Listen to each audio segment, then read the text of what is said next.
Deep in the hollows of Appalachia, where morning fog clings to ancient ridgelines and the sound of rushing creek water echoes through valleys that haven't seen sunlight in hours, families have been perfecting the art of moonshine for over 2 centuries. But what most people don't understand about these mountains is that beneath every jar of clear lightning lies a story. And some of those stories are written in blood. Between 1880 and 1935, more than 40 documented feuds erupted across the Appalachian region over moonshine operations. Not territory disputes between rival gangs, not battles over drug trafficking routes. These were neighbor against neighbor wars that tore apart communities where families had lived side by side for generations, where children had grown up together, where marriages had united bloodlines, where shared hardship had once created unbreakable bonds. If you think you know the story of moonshine in Appalachia, think again. Because what I'm about to reveal goes far beyond the romantic tales of mountain rebels outsmarting federal agents. This is the untold history of how liquid fire became the spark that ignited some of the most vicious family feuds in American history. The kind of feuds that left entire bloodlines extinct, that turned Christmas dinners into armed standoffs, that made neighbors shoot each other over recipes that had been passed down for 5 generations. I've spent the last 8 months traveling through eastern Kentucky, western Virginia, and northern Tennessee, digging through courthouse records, interviewing descendants of feuding families, and uncovering stories that most people thought were buried forever. What I discovered was a pattern of violence so systematic, so deeply rooted in mountain culture, that it challenges everything we think we know about honor, family, and survival in rural America. Tonight, I'm going to walk you through 3 lesser-known moonshine feuds that most historians have never heard of. The Whitaker-Morrison War that left 13 dead over a stolen recipe. The Caldwell Valley Massacre, where an entire wedding party was eliminated because of a business partnership gone wrong. And the Henderson Creek Vendetta that turned Christmas Eve of 1923 into a night that survivors still refuse to discuss. But before we dive into these stories, you need to understand something crucial about Appalachian moonshine culture. This wasn't just about making illegal alcohol. In these mountains, a family's moonshine recipe was more valuable than land, more sacred than marriage vows, more protected than their own children. Because in a region where coal mining companies owned everything, where banks foreclosed on farms during every economic downturn, where a man could work his entire life and still die poor, a good moonshine recipe was the only inheritance that couldn't be taken away.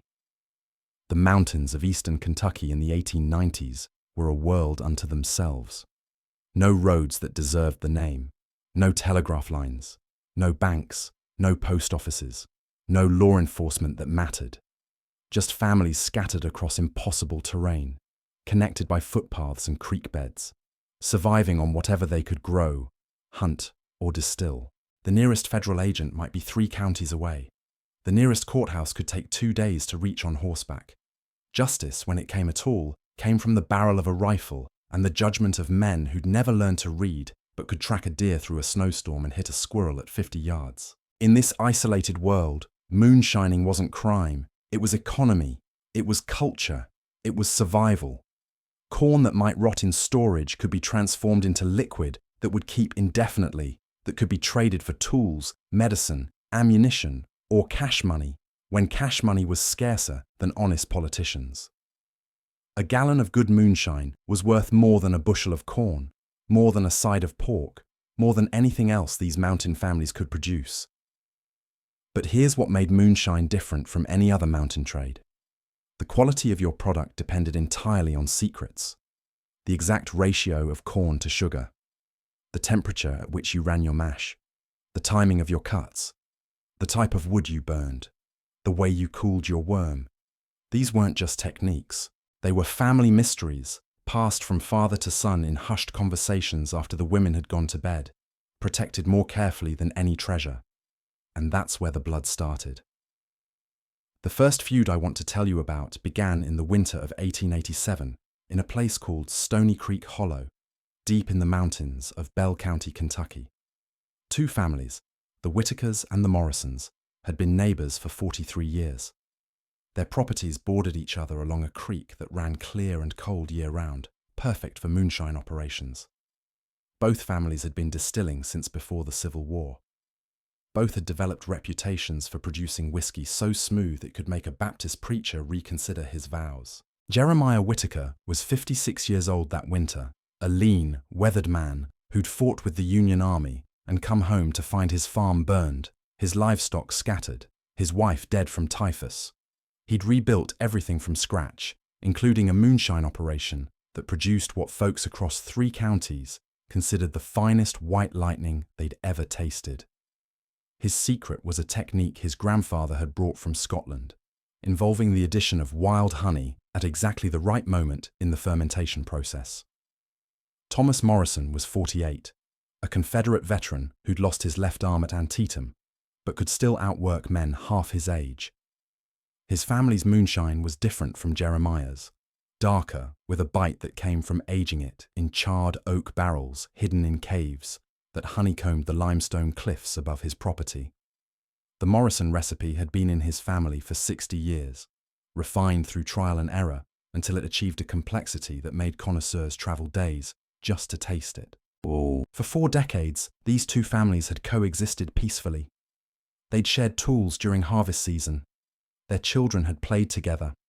Jeremiah's eldest son had courted Thomas's daughter for 2 years before she married a boy from the next county over. They weren't friends exactly, but they were neighbours in the mountain sense, which meant they respected each other's boundaries and helped out during genuine emergencies. That changed on February 14th, 1887. Thomas Morrison's youngest son, William, was 19 years old and eager to prove himself worthy of learning the family's moonshine secrets. He'd been helping with the operation for 3 years, doing the hard labour of hauling water and splitting wood and standing watch for federal agents. But Thomas hadn't yet taught him the actual recipe, the precise measurements and timing that made Morrison moonshine distinctive. William was impatient. He was also in love with a girl from Harlan County whose father had made it clear that any suitor would need to demonstrate he could provide for a family. William knew that mastering the moonshine trade was his path to both respect and prosperity. He also knew his father was a cautious man who might wait years before sharing the family secrets. So William Morrison made a decision that would cost 13 people their lives. On that February night, when the temperature dropped to 8 degrees and the creek ran black between sheets of ice, William crept across the property line that separated his family's land from the Whitakers. He knew Jeremiah's operation was shut down for the winter, but he also knew where the old man kept his notes. Hidden in a tobacco tin buried beneath the floorboards of the shed where he stored his copper pot still, William found the tin. Inside were 3 pieces of paper covered in Jeremiah's careful handwriting. The complete recipe that had made Whitaker moonshine legendary. Measurements, temperatures, timing, and most crucially, the honey technique that gave it that distinctive smoothness. William memorized every detail, returned the papers to their hiding place, and slipped back across the creek to his family's property. By spring, William Morrison was producing moonshine that tasted identical to Jeremiah Whitaker's. The first batch William sold was to a trader from Virginia who'd been buying Whitaker product for 12 years. The trader couldn't tell the difference. Word spread quickly through the network of buyers, distributors, and mountain men who moved moonshine from hidden stills to thirsty customers in distant towns. The Morrison boy was making liquor that rivaled his neighbour's legendary recipe. Jeremiah Whitaker heard about it in May. At first he didn't believe it. Then he tasted a sample. The honey was there, subtle but unmistakable. The fermentation technique that his grandfather had perfected. The exact proof that came from a process Jeremiah had never taught to anyone outside his immediate family. Someone had stolen his recipe. The confrontation happened on a Tuesday morning in June when the mountain laurel was blooming white and pink across the hillsides. Jeremiah walked across the creek to the Morrison property, found Thomas working in his garden, and asked a simple question. Where did William learn to make honey whiskey?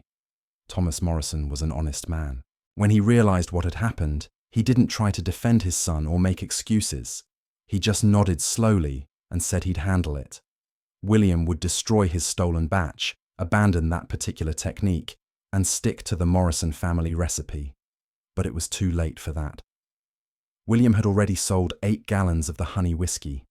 The buyers had distributed it to customers who were now asking for more. Word had reached buyers in 3 states that the Morrison family had perfected a new technique. Orders were coming in. Money was being offered. William was looking at the most profitable season his family had ever seen.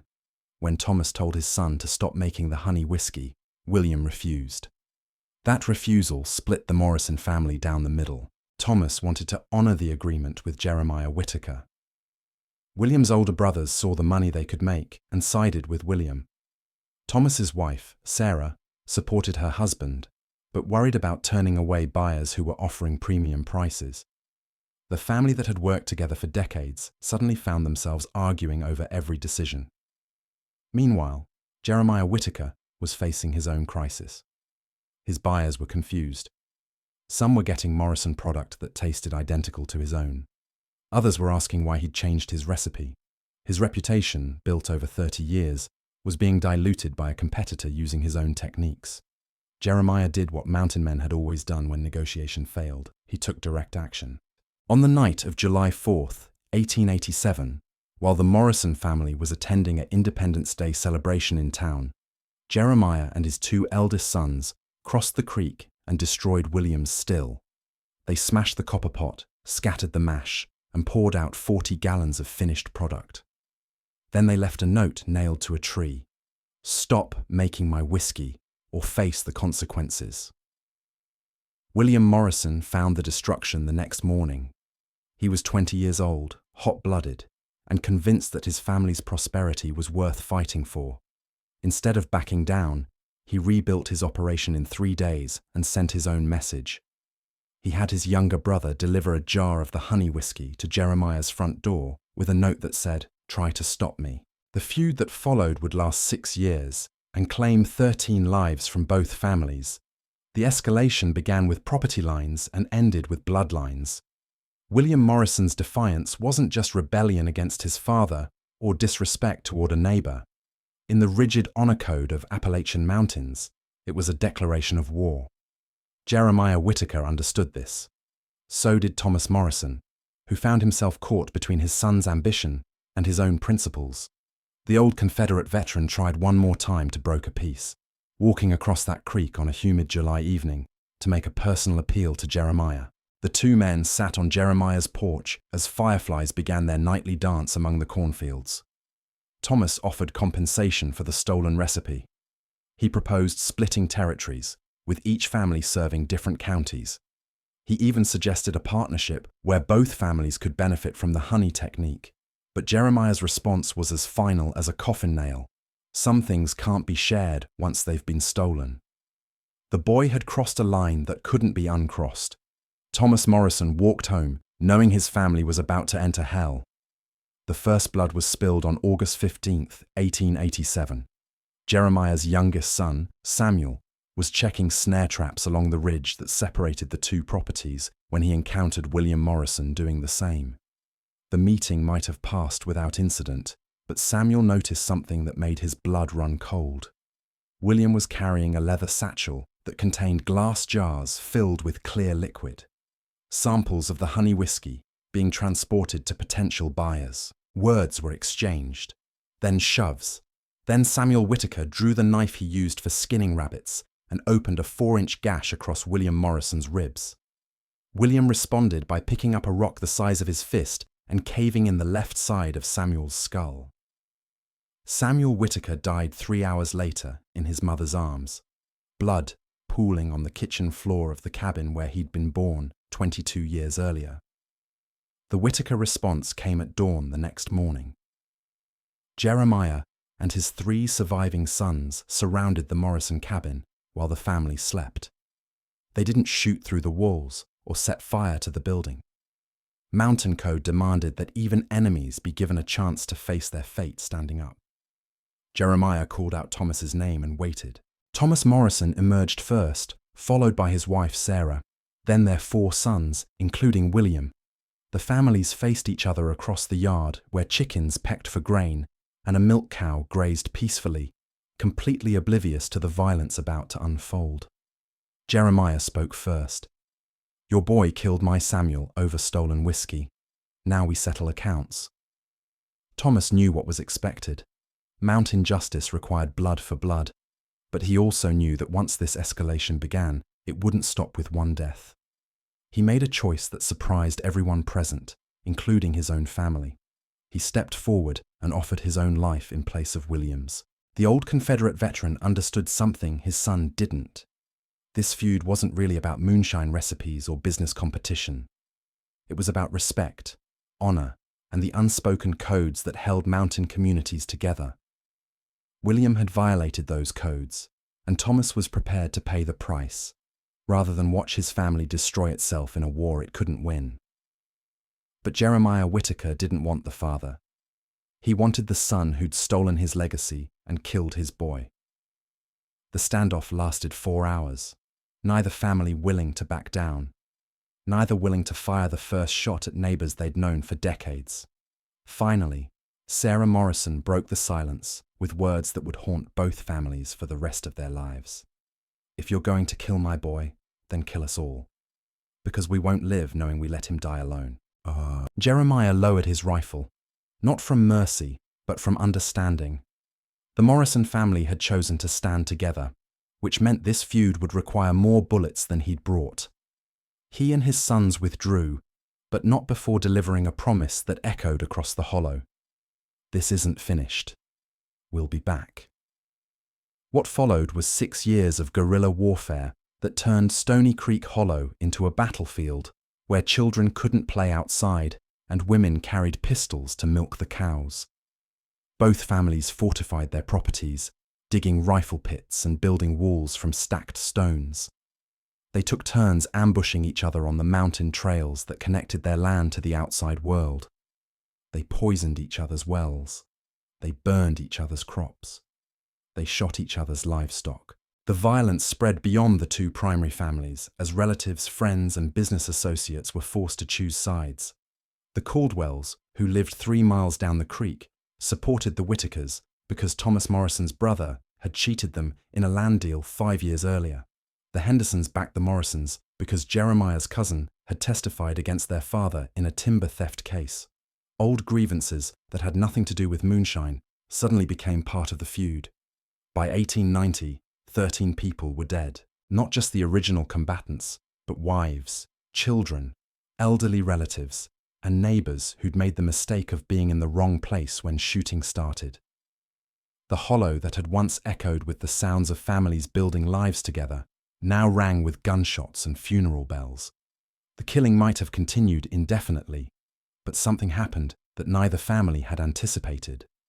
The federal government finally decided to take moonshining seriously. In 1892, the Treasury Department established a new division specifically tasked with hunting down illegal distilleries in Appalachia.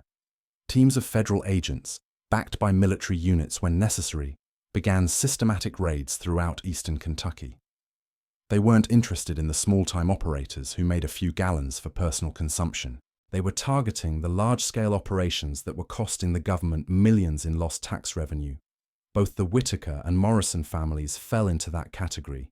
Their feud had actually increased their production as each side tried to outcompete the other. More stills meant more product, which meant more sales, which made them bigger targets for federal enforcement. The raids came within a week of each other in September 1892. The Whitakers lost 3 stills and 40 gallons of finished product. 2 of Jeremiah's sons were arrested and sentenced to federal prison. The Morrisons fared worse, losing their entire operation and watching Thomas himself get dragged away in chains. Suddenly, both families found themselves facing a common enemy that was more dangerous than each other. Federal agents didn't care about mountain honor codes or family traditions. They had resources, legal authority, and a mandate to destroy the moonshine trade entirely. The feud that had consumed 6 years and 13 lives ended not with a final battle, but with the quiet recognition that survival required cooperation against a bigger threat. The last documented exchange between the Whitaker and Morrison families happened in the Bell County Courthouse in November 1893. William Morrison, now 26 years old and scarred by 6 years of violence, approached Jeremiah Whitaker in the hallway where they were both attending Thomas Morrison's sentencing hearing. William offered his hand and spoke words that courthouse witnesses remembered for decades afterward. "I was wrong to steal your recipe. I was wrong to start this fight. I can't bring back your boy or mine, but I can promise it ends here." Jeremiah looked at the young man who'd triggered so much death and destruction, looked at the scars William carried from their war, looked at his own hands, which had pulled triggers 13 times in defense of a moonshine recipe that federal agents had already made worthless. He shook William's hand without saying a word. But the Whitaker-Morrison feud was just one of dozens that erupted across Appalachia during this period. The pattern was always the same. Stolen recipes, violated trust, escalating violence, and communities torn apart by conflicts that outsiders couldn't understand. What made these feuds different from typical frontier violence was their intimate nature. These weren't strangers fighting over resources. These were neighbors, friends, sometimes even relatives, destroying each other over liquid that existed only because they'd learned to distrust the outside world. The second feud I want to examine happened 40 miles south in Caldwell Valley, where a business partnership between two families exploded into violence that made the Whitaker-Morrison War look restrained. The Caldwell Valley Massacre began with a handshake and ended with a wedding dress soaked in blood. In the spring of 1901, Jacob Hensley and Elias Thornton formed what should have been the most profitable moonshine partnership in southeastern Kentucky. Both men were established distillers with complementary skills. Hensley controlled the best water sources in the valley, 3 cold springs that bubbled up from limestone caverns and produced the purest water for miles. Thornton had the contacts, a network of buyers stretching from Louisville to Atlanta who paid premium prices for quality product. More importantly, both families possessed pieces of what could become an extraordinary recipe. The Hensleys had perfected a corn mash technique that produced alcohol with unusual clarity and smoothness. The Thorntons knew a finishing process involving mountain herbs that created flavors no other distiller could replicate. Separately, each family made good moonshine. Together, they could create something legendary. The partnership agreement was sealed with a handshake on Hensley's front porch, while their wives served sweet tea and their children played in the yard. Simple terms: equal investment, equal labor, equal profits. They would combine their techniques to create a premium product that would make both families wealthy. The new recipe would belong to both bloodlines, passed down to their children and grandchildren as a shared legacy. For 18 months, the partnership thrived beyond either man's wildest expectations. Their combined product was unlike anything the regional market had ever seen. Buyers who'd never paid more than $2 a gallon were offering $5 for Hensley Thornton moonshine. Orders were backing up for months. Both families built new houses, bought livestock, and started talking about expanding into neighboring counties. Jacob Hensley's daughter, Mary Catherine, was 19 years old and widely considered the most beautiful girl in 3 counties. Auburn hair that caught sunlight like copper wire, green eyes that could make grown men forget their own names, and a laugh that echoed through the valley like church bells on Sunday morning. She'd been courted by dozens of young men, but none had captured her interest until she met James Thornton, Elias's eldest son. James was 22, tall and lean with the quiet confidence that comes from knowing you're good at something important. He could taste moonshine and tell you exactly how long it had fermented, what temperature it had been distilled at, and whether the copper in the still needed replacing. He could track federal agents through mountain terrain where most men would get lost following a marked trail. And when he looked at Mary Catherine Hensley, he saw his future wife. The courtship followed mountain traditions. James would visit the Hensley property on Sunday afternoons, sitting on the porch with Mary Catherine while her parents watched from the kitchen window. He brought her gifts carved from mountain laurel wood. She sang to him while he played fiddle.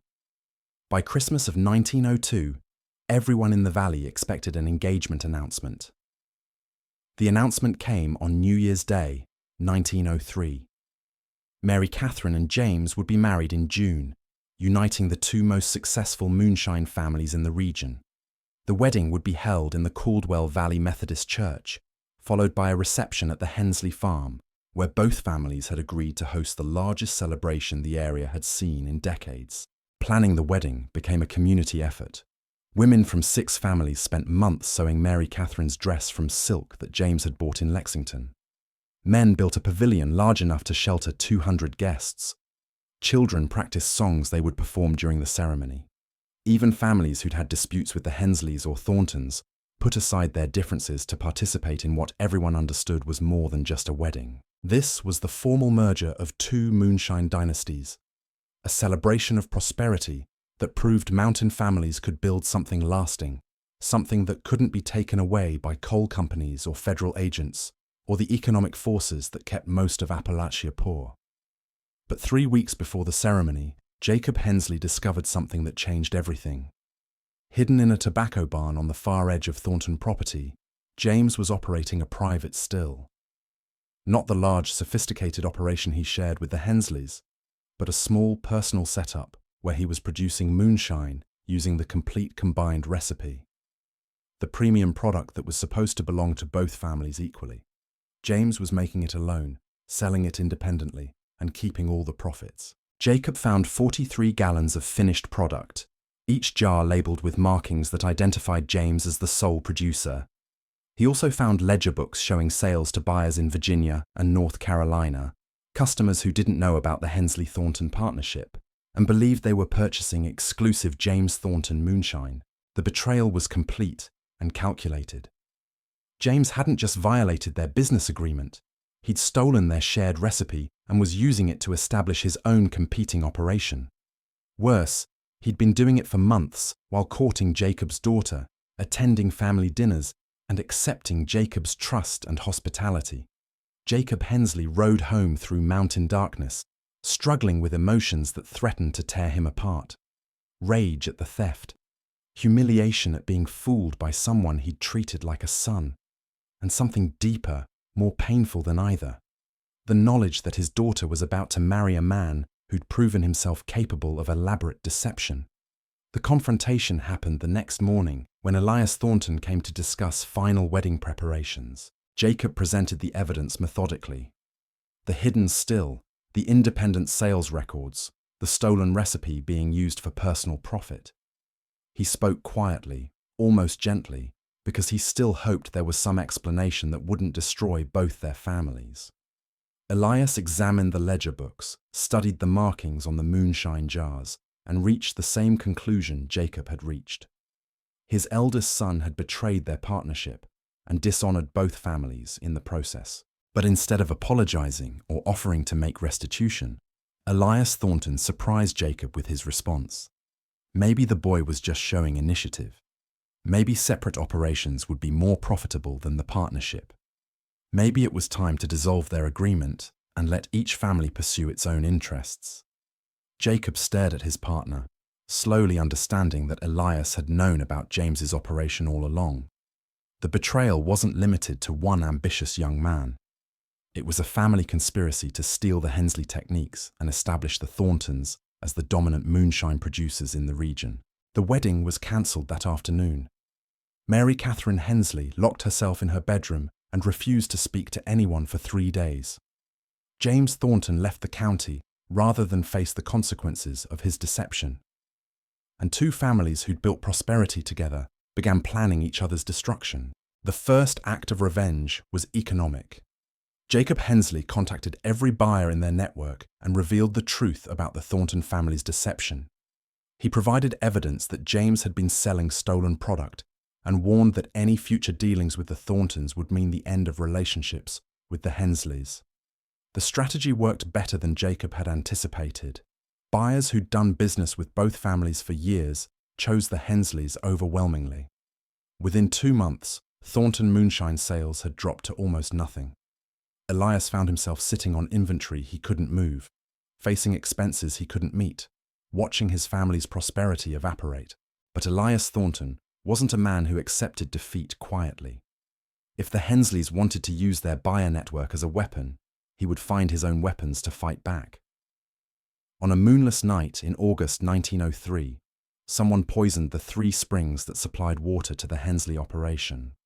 Not with anything that would kill immediately, but with a combination of minerals that made the water unsuitable for distilling. Any moonshine produced with the contaminated water would have a metallic taste that made it unsellable. Jacob discovered the sabotage when his first batch using the spring water produced liquid that buyers rejected immediately. Testing revealed contamination that would take months to clear naturally. The Hensley operation, which had been producing 50 gallons a week, was suddenly shut down completely. The poisoning wasn't just an attack on the Hensley business, it was an assault on their ability to survive. Without income from moonshine sales, Jacob couldn't make payments on equipment he'd purchased during the partnership's prosperous period. He couldn't afford feed for livestock or seed for crops. His family, which had been planning a future of prosperity and security, faced the possibility of losing everything they'd built. Jacob's response was swift and devastating. If the Thorntons wanted to fight dirty, he would show them what dirty fighting really looked like. On September 12, 1903, the Thornton family barn burned to the ground. The fire started at 3 in the morning, spreading so quickly that Elias barely managed to get his horses out before the entire structure collapsed. Lost in the flames were the winter feed supply, farming equipment worth hundreds of dollars, and most crucially, the copper still that represented the heart of their moonshine operation. The message was clear. Economic warfare had escalated to property destruction. The next escalation would be personal. It came sooner than either family expected. On October 4th, 1903, Mary Catherine Hensley was walking home from the general store when she encountered James Thornton on the mountain trail that connected the valley to the main road. He'd returned to collect personal belongings from his family's property, but seeing Mary Catherine alone gave him an opportunity he couldn't resist. James tried to explain his actions, to justify the deception that had destroyed their engagement and triggered the feud between their families. He spoke of business pressures, of his father's expectations, of plans to eventually share the profits with the Hensleys once he'd established his independence. He even suggested they could still be married if Mary Catherine would forgive him and convince her father to end the conflict. Mary Catherine listened to his explanations for 10 minutes before delivering a response that witnesses would remember for decades. She told James that he was a thief, a liar, and a coward who dishonored both families with his greed. She said she'd rather die unmarried than spend her life with a man who couldn't be trusted, and she promised that if he ever approached her again, her father and brothers would hunt him down like the animal he'd proven himself to be. James Thornton's reaction was swift and vicious. He struck Mary Catherine across the face with enough force to knock her to the ground, then stood over her making threats that revealed just how far he was willing to go to get what he wanted. If she wouldn't marry him willingly, he would find other ways to claim what he considered his rightful prize. Mary Catherine's screams brought her younger brother running from the family property. 15-year-old Daniel Hensley arrived to find his sister bleeding from a split lip and James Thornton standing over her with his fist still clenched. Daniel didn't hesitate. He picked up a fallen tree branch and attacked James with the fury of a mountain wildcat protecting its cubs. The fight was brief but decisive. James was bigger, stronger, and more experienced, but Daniel had rage and desperation on his side. When it ended, James Thornton lay unconscious in the dirt, with blood streaming from his nose and a deep gash across his forehead. Daniel helped his sister home, leaving James to wake up alone and understand that his actions had just guaranteed a level of retaliation that would destroy everything both families had built.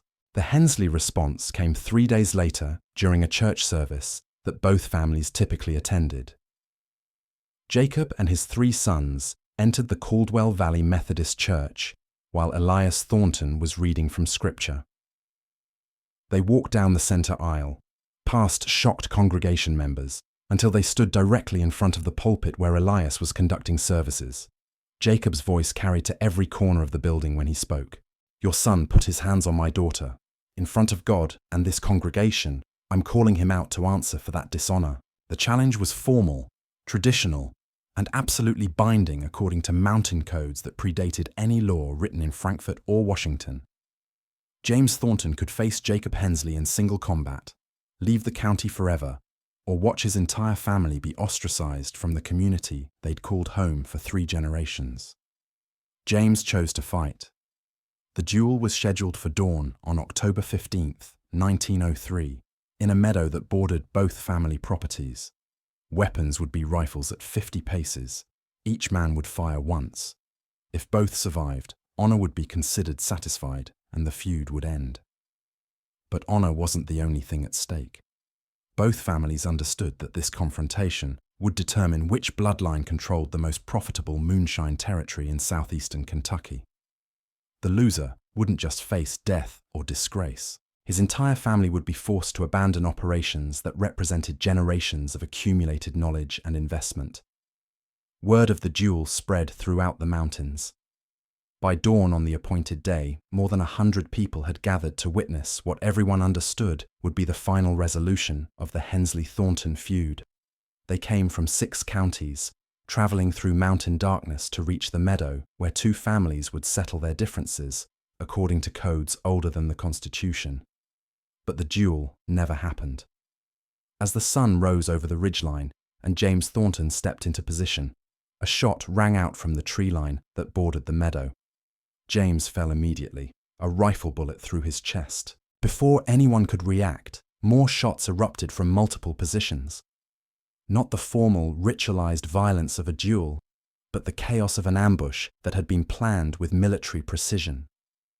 Jacob Hensley died second, cut down while trying to reach cover behind a fallen log. His eldest son Thomas made it 10 yards before a bullet between his shoulder blades dropped him face first into the morning frost. Daniel, the boy who defended his sister, was killed while running toward the tree line where muzzle flashes revealed the positions of hidden shooters. The massacre lasted less than 3 minutes. When the shooting stopped, 7 men lay dead in the meadow where they'd come to witness an honorable resolution to a dishonorable conflict. Among the dead were James and Elias Thornton, Jacob and 2 of his sons, and 3 community leaders who'd tried to broker peace between the families. The shooters melted back into the mountains without revealing their identities. But everyone in Caldwell Valley knew who was responsible. The Henderson family, distant relatives of the Thorntons who'd been excluded from the Moonshine Partnership, had decided to eliminate both competing bloodlines and claim the territory for themselves. Mary Catherine Hensley survived the massacre, but she never recovered from losing her father and brothers to violence that started with her broken engagement.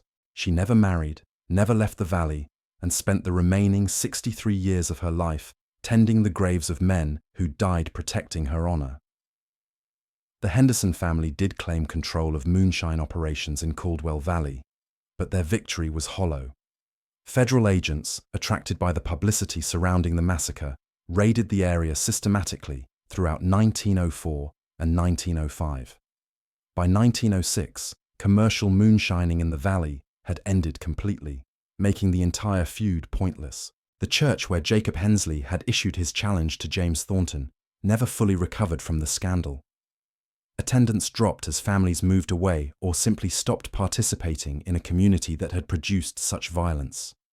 The building was abandoned in 1912 and slowly collapsed over the following decades. Today, nothing remains of the Caldwell Valley Methodist Church except a pile of weathered stones and the memory of words spoken in anger that led to blood spilled in a meadow where wildflowers now grow. But the pattern established in Caldwell Valley would repeat itself across Appalachia for the next 3 decades. Moonshine feuds that began with business disputes and escalated into family wars that destroyed entire communities. Each conflict followed the same trajectory: partnership or cooperation, betrayal or theft, economic warfare, personal violence, and finally, the kind of bloodshed that left survivors wondering if anything was worth the price they'd paid to defend it. The third and most disturbing feud I want to examine happened in Henderson Creek, Tennessee, where a Christmas Eve celebration in 1923 became a night of horror that survivors spent decades trying to forget. Decades trying to forget. The Henderson Creek Christmas Massacre began with something as innocent as a child's wish for peppermint candy and ended with a pile of bodies stacked like cordwood behind a country church. December 1923 was unusually mild in the mountains of eastern Tennessee. Temperatures stayed above freezing even at night, and the creek that gave the community its name ran clear and swift instead of being locked under the ice that typically formed by Thanksgiving. The unseasonable warmth felt like a blessing to families preparing for what they hoped would be the best Christmas celebration Henderson Creek had seen in years. The prosperity wasn't accidental. For the first time in decades, every major family in the Hollow was thriving simultaneously. The Ashfords controlled the high ridges where the best timber grew, selling lumber to construction companies in Knoxville and Chattanooga. The Kellys had discovered a vein of high-quality coal on their property and were negotiating with mining companies from as far away as Pennsylvania. The Bradfords ran the most successful moonshine operation in 3 counties, producing whiskey so smooth that buyers from Atlanta were making regular trips to Henderson Creek with cash money and empty wagons. But it was the Suttles family that had become the real power in the community. Marcus Suttles was 61 years old that Christmas, a giant of a man who stood 6 feet 4 inches and weighed nearly 300 pounds, most of it muscle built from 40 years of hard mountain labor. His beard had gone completely white, but his blue eyes still held the intensity that had made him legendary throughout the Cumberland Mountains, as a man you didn't cross unless you were prepared for war. Marcus had fought with the Confederate Army during the Civil War, surviving battles at Shiloh and Chickamauga that had broken lesser men. He'd come home to find his family's farm burned, his livestock scattered, and his father dead from a heart attack brought on by watching everything they'd built get destroyed by Union raiders. Marcus had rebuilt from nothing, working 18-hour days to clear new fields, construct new buildings, and establish the foundation for what would become the most successful family enterprise in Henderson Creek.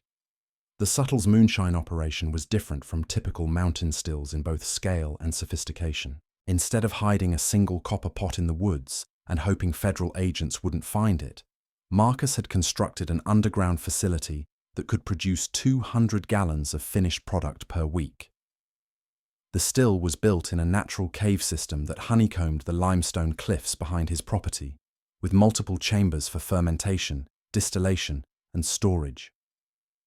Fresh water came from an underground spring. Ventilation was provided by natural chimneys that dispersed smoke through rock formations miles from the actual production site. But the real genius of the Suttles operation was its integration with legitimate businesses. Marcus owned the largest general store in Henderson Creek, which provided perfect cover for the supplies needed for moonshine production and the distribution network needed to move finished product. He also controlled the local sawmill, which generated enough legitimate income to explain his family's obvious prosperity and provided employment for men who helped with the moonshine operation when lumber work was slow. By 1923, the Suttles family was generating more income than the rest of Henderson Creek combined. Marcus's 4 sons all worked in the family business. His 3 daughters had married well, creating alliances with other successful families throughout the region. His grandchildren attended schools in Knoxville, receiving educations that would prepare them for lives far more prosperous than typical mountain children could imagine. Marcus Suttles had achieved something that few men in Appalachia ever managed. He'd built an empire. That empire was threatened by something that seemed insignificant at first, a recipe dispute with the Bradford family that began over Christmas dinner preparations and escalated into the deadliest single night of violence in Tennessee mountain history. The Bradfords were the second most successful moonshine family in Henderson Creek, operating 3 stills that produced high-quality whiskey using techniques that had been in their family for 4 generations. Thomas Bradford was 53 years old that Christmas, a quiet, methodical man who'd learned moonshining from his grandfather and had spent 30 years perfecting recipes that created whiskey with distinctive flavor profiles that commanded premium prices from discerning buyers. For 15 years, the Suttles and Bradford families had coexisted peacefully despite being competitors in the same business. They served different markets, with the Suttles focusing on volume production for buyers who wanted quantity, and the Bradfords specializing in premium products for customers willing to pay extra for exceptional quality. The arrangement worked because Henderson Creek was isolated enough and prosperous enough to support both operations without direct competition. That changed in November 1923, when Marcus Suttles decided he wanted to expand into the premium market.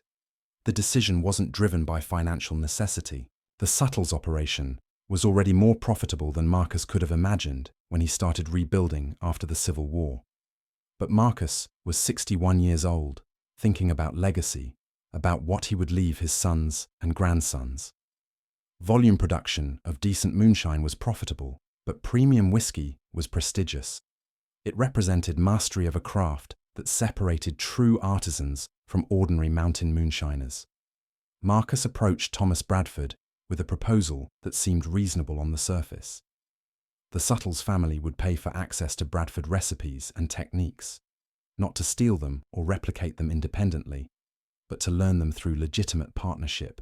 The Bradfords would teach the Suttles how to produce premium whiskey, and in return, they would receive payment plus a percentage of profits from the premium line. The proposal was generous enough that Thomas Bradford seriously considered it. The money would allow his family to expand their own operations or invest in legitimate businesses that could provide security for future generations. The partnership would also create an alliance between the two most powerful families in Henderson Creek, which could benefit both bloodlines for decades. But Thomas made a decision that would haunt him for the rest of his life, which turned out to be exactly 37 days. He declined Marcus's offer. The refusal wasn't based on greed or suspicion.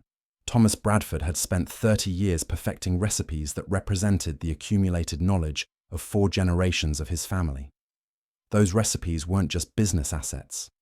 They were sacred trusts, family secrets that had been passed from father to son, with the understanding that they would never be shared outside the bloodline. Thomas couldn't betray that trust, even for generous compensation, even for the sake of community harmony. Marcus Suttles accepted the refusal graciously, shaking Thomas's hand and expressing understanding for his position. But privately, Marcus began making different plans. If the Bradford family wouldn't share their secrets willingly, he would find other ways to acquire them. The theft happened during the first week of December, while the Bradford family was attending a wedding in the next county. Someone entered their property, located the hidden chamber where Thomas kept his recipe notes, and copied every detail of the processes that made Bradford moonshine distinctive.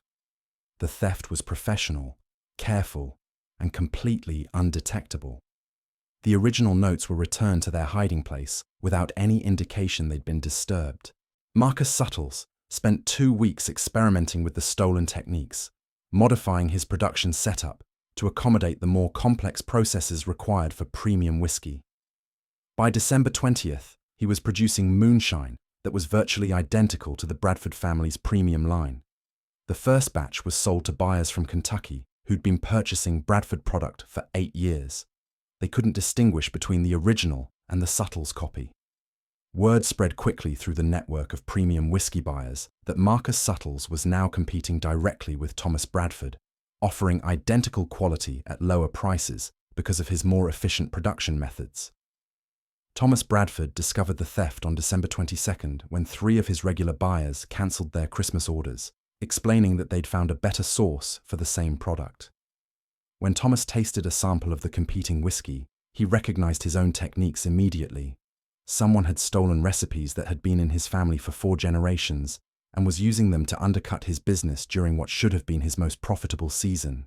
The confrontation happened on December 23rd, when Thomas Bradford walked into the Suttles general store and found Marcus behind the counter, weighing out sugar for a customer who was obviously planning to make Christmas candy.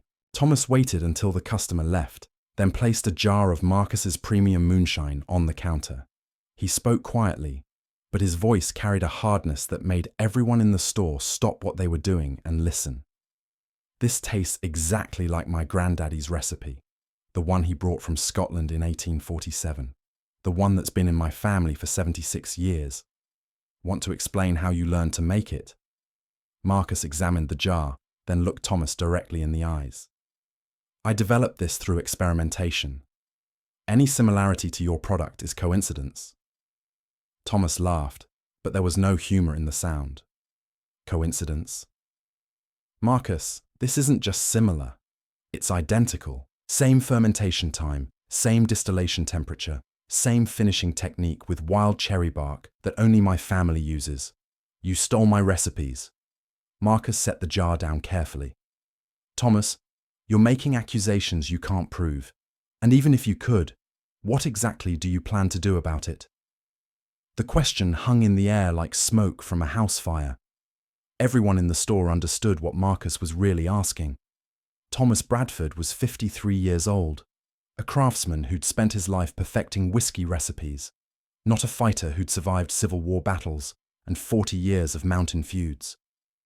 Marcus Suttles was 61, but he was still a man who could break Thomas in half without breathing hard. Thomas Bradford looked around the store at faces he'd known his entire life. Neighbours who depended on Marcus Suttles for employment, for supplies, for the prosperity that had made Henderson Creek different from the poverty-stricken hollows that surrounded it. He understood that challenging Marcus wasn't just about stolen recipes. It was about threatening the economic foundation that supported the entire community. But Thomas Bradford was also a man who'd inherited something more valuable than money or land. He'd inherited the responsibility to protect his family's legacy, to ensure that 4 generations of accumulated knowledge wouldn't be stolen by someone who'd never earned the right to possess it. "I'll be back tomorrow," Thomas said. "Christmas Eve. We're going to settle this properly."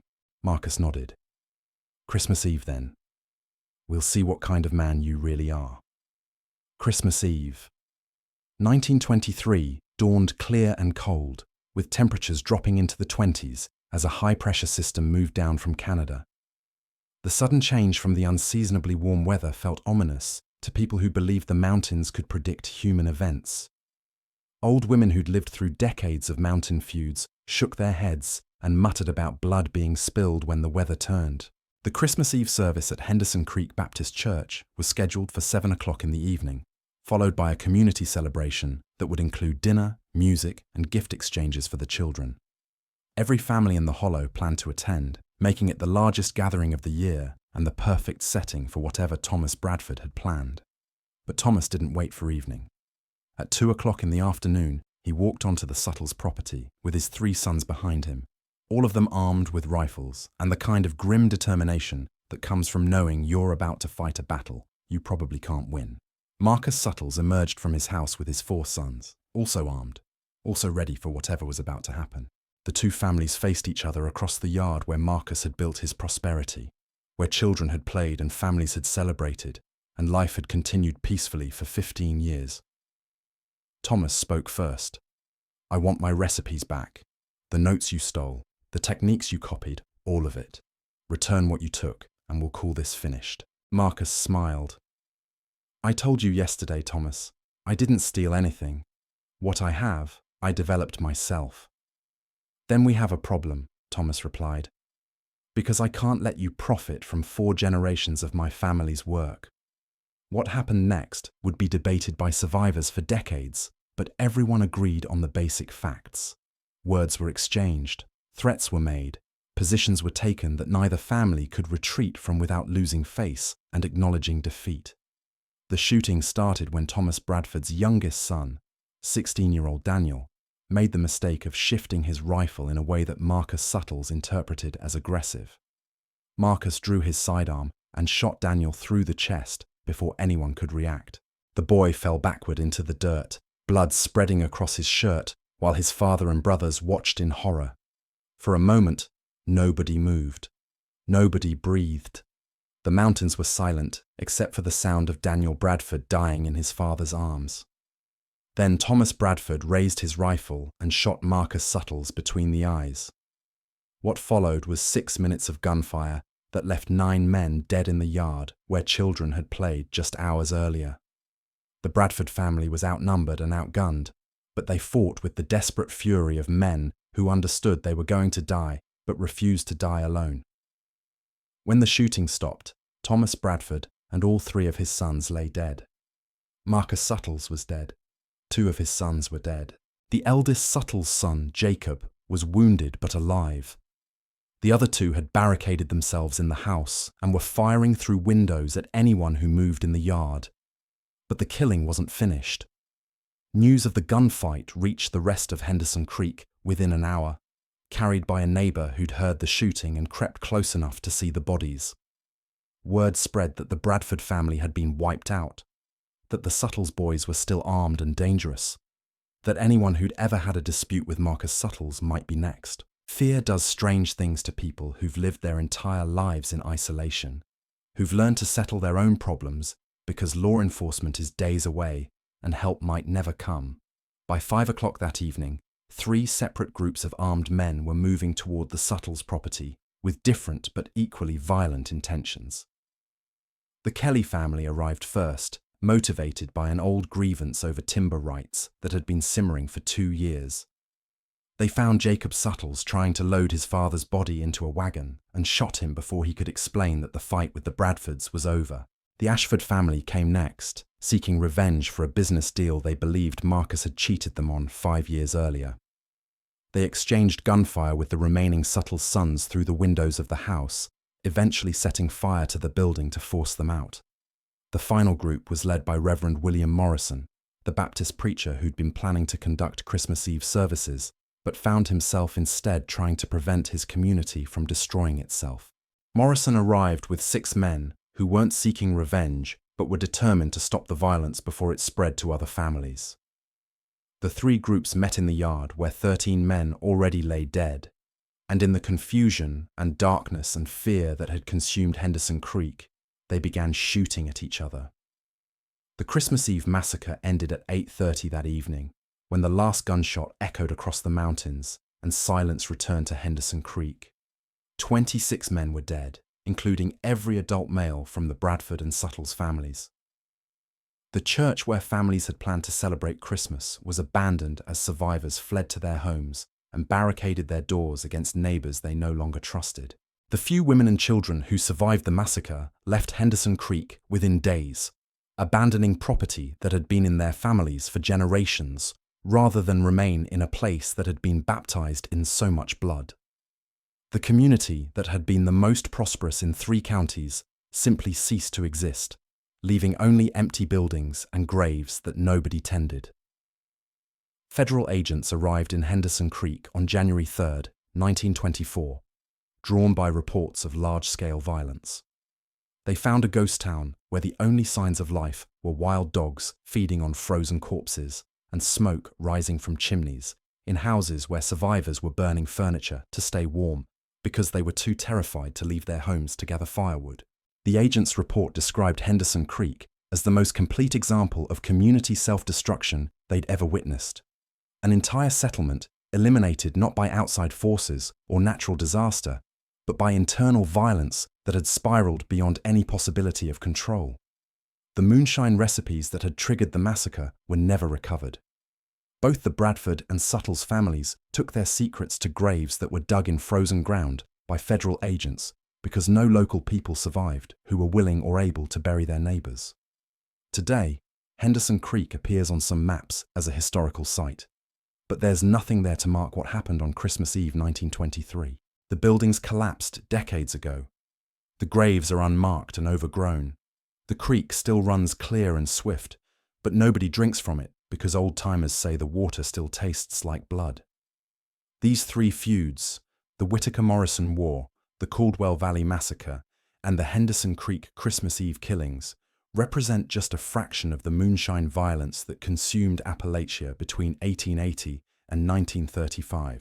County records from Kentucky, Tennessee, Virginia, and West Virginia document more than 200 separate incidents where disputes over moonshine recipes, territories, or partnerships resulted in multiple deaths. But the pattern was always the same. Families who had coexisted peacefully for generations, who had intermarried and shared resources and built communities together, turning on each other with a savagery that shocked even people accustomed to mountain violence. The feuds weren't about money or territory or even survival in the traditional sense. They were about something deeper, more primal. The idea that some things are sacred, that some secrets are worth dying for, that honor matters more than life itself. The federal government's war on moonshine, which intensified throughout the 1920s and reached its peak during the early years of Prohibition, eventually succeeded in destroying most large-scale moonshine operations in Appalachia. But it also destroyed something else: the intricate web of relationships, traditions, and codes of honor that had held mountain communities together for centuries.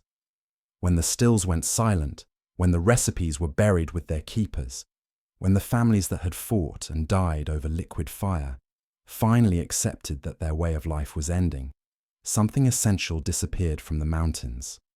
Not just the moonshine itself, but the culture that had created it, protected it, and ultimately been consumed by it. The violence that had erupted over stolen recipes and betrayed partnerships gradually subsided, but the communities never recovered. Young people left for cities where they could build lives that didn't depend on secrets passed down through generations of people who'd learned to trust nobody outside their bloodline. The mountains grew quiet. The feuds ended. And in the silence that followed, you could almost hear the echo of gunshots that had ended more than lives. They'd ended a way of existence that had sustained these people through centuries of hardship, only to destroy itself in a few decades of unprecedented prosperity and unprecedented betrayal. But the stories survive. In courthouse records, in family legends, in the memories of old people who still remember when their grandparents would lower their voices and speak of the blood that had been spilled over recipes that nobody alive today has ever tasted. And sometimes, on foggy mornings when the mountains look like they did in 1887 or 1903 or 1923, you can still feel the weight of all that violence, all that honor, all that desperate love for something that couldn't be protected by any means except the ones that ultimately destroyed it. Because that's the real story of moonshine in Appalachia, not romantic tales of mountain rebels outwitting federal agents, but the darker truth of what happens when people value their legacy more than their lives, their secrets more than their neighbors, their pride more than their survival. The stills are gone. The recipes are lost. The families that fought over them are scattered or extinct. But the mountains remember everything, holding those stories in the same limestone caves where the whiskey was once hidden, waiting for someone brave enough to listen to what the darkness has to say. The deeper you dig into these mountain feuds, the more you realize that moonshine was never really about the whiskey itself. It was about identity, about proving that your family could create something that nobody else could replicate, about maintaining secrets that connected you to ancestors who'd walked these same ridges 2 centuries before electricity or automobiles or any of the modern conveniences that made survival easier. But there's another layer to this story that most people never consider: the role that women played in these feuds, and how their involvement often determined whether conflicts ended in reconciliation or bloodshed. Mountain women in the moonshine trade weren't just passive observers watching their men destroy each other over family recipes. They were active participants who often understood the business better than anyone else. While their husbands and sons focused on the technical aspects of distillation, the women managed the networks that made moonshine profitable. They knew which buyers could be trusted, which routes were safe from federal agents, which families could be approached for partnerships, and which ones would steal your secrets the moment your back was turned. More importantly, mountain women were the keepers of family memory. They remembered every slight, every betrayal, every act of kindness that had occurred between families over generations. When feuds erupted, it was often the women who decided whether violence was justified or whether honor could be satisfied through less destructive means. The story of the Pine Ridge Poison War illustrates this perfectly. In the spring of 1889, deep in the mountains of Harlan County, Kentucky, 2 families that had been connected by marriage for 3 generations found themselves on opposite sides of a conflict that would test every bond that held their community together. The Mullins and the Howard families had intermarried so extensively that half the children in Pine Ridge carried blood from both bloodlines. But that shared heritage wasn't enough to prevent violence when business interests collided with family loyalty. Sarah Elizabeth Mullins was 38 years old that spring, a woman whose intelligence and business sense had made her family's moonshine operation one of the most profitable in eastern Kentucky. While her husband James focused on production, Sarah managed sales, distribution, and the complex relationships with buyers that determined whether a family prospered or barely survived. She could calculate profit margins in her head, negotiate prices that maximized revenue without alienating customers, and predict market changes weeks before they happened. Sarah had also inherited something more valuable than business acumen. Her grandmother had been a Cherokee woman who'd married into the Mullins family during the 1820s, bringing with her knowledge of mountain plants that could be used for medicine, poison, or flavoring agents that created distinctive tastes in moonshine. That knowledge had been passed down through the women of the family, creating a competitive advantage that made Mullin's moonshine unlike anything else produced in the region. The secret ingredient was a combination of wild ginseng root and sourwood honey, processed according to techniques that Sarah's grandmother had learned from Cherokee medicine women. The result was moonshine, with a subtle sweetness and complexity that commanded premium prices from buyers who understood quality. More importantly, the technique couldn't be replicated by anyone who didn't understand the precise timing and proportions required to extract the beneficial properties from the plants without introducing the bitter compounds that would ruin the final product. For 20 years, Sarah had guarded that secret carefully, sharing it only with her daughter Martha and her daughter-in-law Rebecca, ensuring that the knowledge would survive even if something happened to her.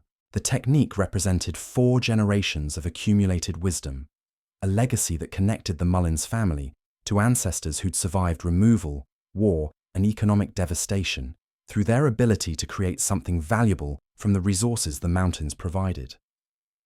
That legacy was threatened by someone Sarah had trusted more than her own brothers. Catherine Howard was Sarah's first cousin, the daughter of Sarah's mother's sister, a woman who'd been raised in the Mullins household after her parents died in a typhus epidemic. For 38 years, Catherine and Sarah had been closer than sisters, sharing secrets, supporting each other through childbirth and loss, building the kind of bond that mountain women created when they understood that survival depended on cooperation rather than competition. Catherine had married into the Howard family in 1871, but she'd never forgotten the techniques she'd learned while growing up in the Mullins household. She'd watched Sarah's grandmother prepare the ginseng and honey mixture, had helped gather the plants, had learned to recognize the subtle signs that indicated when the processing was complete. Catherine possessed complete knowledge of the secret that made Mullin's moonshine distinctive. For 18 years, Catherine had honored the trust that came with that knowledge. She'd never used the techniques in her own family's moonshine operation, never shared the information with her husband or sons, never betrayed the confidence that Sarah's grandmother had placed in her when she'd allowed Catherine to witness the sacred process. But in the spring of 1889, Catherine Howard made a choice that would destroy both families and leave a legacy of bitterness that lasted for 3 generations. The truth about moonshine feuds in Appalachia cuts deeper than stolen recipes or territorial disputes. These mountains witnessed the systematic destruction of communities where honor meant more than survival, where family secrets were worth more than blood itself. The Whitaker-Morrison War, the Caldwell Valley Massacre, the Henderson Creek Christmas killings, each represents a moment when ordinary people chose violence over compromise, pride over preservation. What remains isn't romantic folklore about mountain rebels, but the stark reality of what happens when isolation breeds codes that value legacy above life. The stills fell silent, the recipes died with their keepers, but the mountains remember everything.